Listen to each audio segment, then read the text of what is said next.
ခေါင်းတိုက်ကြီးပြောရင်ဘယ်လိုလုပ်မလဲဒီပါလားဒီပါလားအဲ့ဒီတနာပါတယ်ကွာတေးပြီ走啊往这边走啊น้ำล้นน้ำล้นน้ำล้น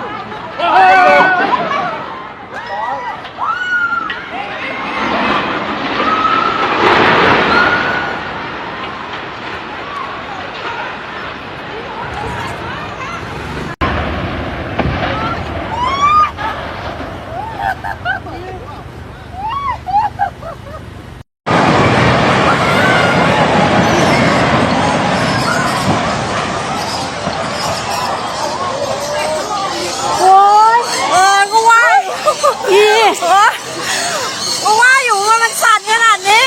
อุ้ยคนแถวนั้นเป็นไงบ้างตายหมดว่าทำไมมันเวียนหัวจังเลยตายหมดเลยเพิ่งมาถึงที่เกิดเหตุคนงานกำลังทำงานกันอยู่เต็มพิกัดเขาบอกนะครับประมาณ60 คนลองเบียดตัวดิ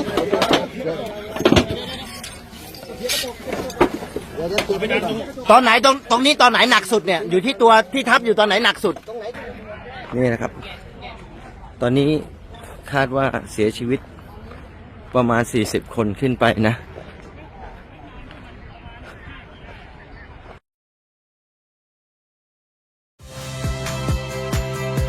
Saya Priska Clarissa. Saksikan program-program Kompas TV melalui siaran digital, pay TV, dan media streaming lainnya. Kompas TV, independen, terpercaya.